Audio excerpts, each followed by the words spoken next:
아니 보세요. 병간호한 며느리를 세상에 어떻게 하려 했다고요, 이담 아나운서 세상에. 이건 일단 전북 전주에 사는 한 가족의 이야기입니다. 상황을 좀 설명을 천천히 네네. 드릴게요.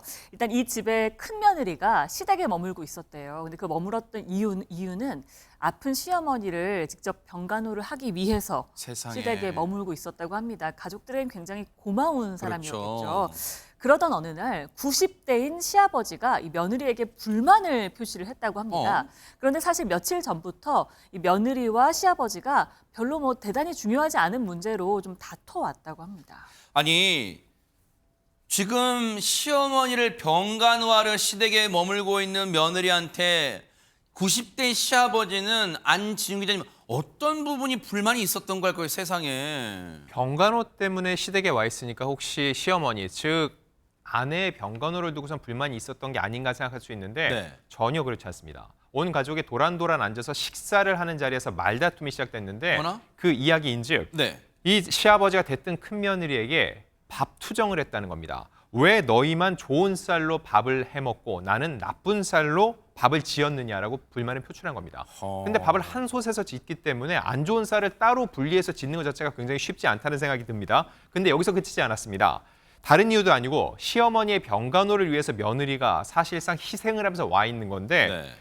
이 시아버지 집에서 나가라면서 으름장을 놓았다는 거죠. 아니 시댁에 머물면서 지금 시어머님을 극진하게 병간호하는 것도 고마울 판인데 웬 밥투정, 90대 시아버지는 웬 밥투정을 했을까요, 지금 전현평론가님? 그렇습니다. 지금 상황을 보면 며느리가 시어머니 간호도 하고 아마 이 식사도 직접 차린 것으로 추정이 네. 되는데 정말 이 며느리 입장에서는 섭섭하고 화가 날 수밖에 없는 상황입니다. 고맙다고 해도 모자랄 판인데 그렇죠. 욕설하고 밥투정하고 결국에 나가라라고 하니까 이 며느리도 더 이상 참을 수가 없었던 모양입니다. 이 시아버지에게 아버님이 나가시라 이렇게 소리를 치게 됩니다. 아니 사실 물론 저 큰 며느리분의 대응이 뭐 딱히 잘했다 이렇게 할 수는 없지만 오죽하면 안지훈 기자님 자기가 정말 와서 지극정성으로 시어머니 병수발을 하고 있는데 그리고 식사도 차려드리고 있는데 이런 대접까지 받으니까 너무 화가 나서 억울한 마음에 저런 말이 잠깐 실언일 수도 있겠지만 나왔을 수는 있잖아요. 네, 맞습니다. 근데 그 시아버지 이 분을 이기지 못하고 갑자기 독극물을 구입하게 됩니다. 어머나? 이 독극물을 혹시라도 며느리에게 먹이려는 게 아닌가 생각할 수 있는데 그게 아니라 자신이 이 독극물을 먹겠다는 생각으로 구입을 했다는 거죠. 뭐라고요? 그런데 먹기 전에 생각을 해보니까 굉장히 억울한 생각이 들었다는 겁니다. 왜냐? 네. 이대로 죽으면 내가 왜 죽었는지 사람들이 몰라줄 것 같아서 억울함을 표출을 했고 이것도 무슨 말이에요? 그 결과 며느리를 먼저 살해해야 되겠다는 마음을 먹었다는 거죠. 뭐라고요? 그래서 자신이 구입한 이 독극물 대신 방 안에 있던 다른 무언가를 집어들고는 며느리에게 향했습니다. 아니 지금 얘기를 들어보니까 당장이라도 뭔가 좀 큰 일이 벌어질 것 같은데 물론 독극물을 산 것도 너무 지금 손이 벌벌 떨리지만 독극물을 들고 며느리한테 향한 게 아니라면 박주희 변호사님 대체 뭘 들고 며느리한테 향한 거예요? 네, 무려 3kg짜리 이 운동기구를 들고 이 텔레비전을 보고 있는 큰 며느리에게 다가간 겁니다. 어머나, 어머나. 그리고 큰 며느리의 머리를 세차게 내려쳤습니다. 어머나, 어머나. 그리고 한 차례도 아니고요, 여러 차례 내리쳤습니다. 어머나.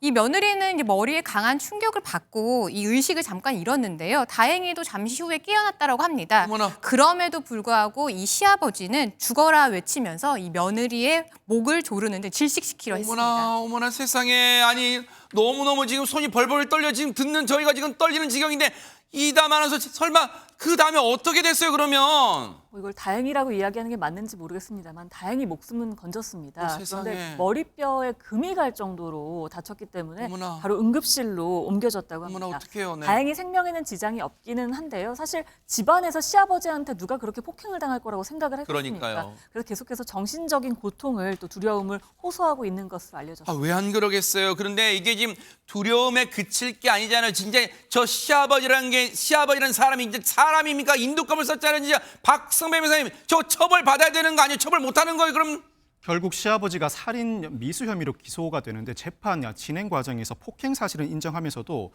살해할 의도는 없었다고 주장했습니다. 이건 무슨 소리예요? 그렇지만 재판부는 범행에 사용한 도구와 피해자의 부상 정도 등을 종합적으로 고려할 때 살인의 미필적 고의가 있었다고 판시했습니다. 이 운동기구에 맞은 며느리가 깨어나서 도망가려는 그 상황에서조차 범행을 계속한 점 등에 비춰볼 때 살해할 의사 없이 우발적으로 상해를 가했다고 보기는 어려웠다고 판단한 것인데 사실 이 사건은 피고인이 90대인 만큼 실형을 선고한다면 어느 정도의 형을 선고해야 할지 재판부 입장에서는 상당히 고민스러운 사건입니다.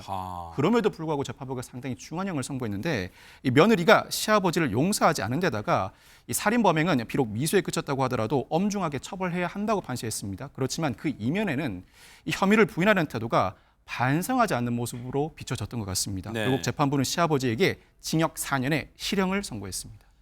한때의 잘못된 판단과 그리고 못된 행동이 정말 돌이킬 수 없는 법의 처벌을 받게 됐어요. 정말로 자업자득 아닌가 그런 생각해 봅니다.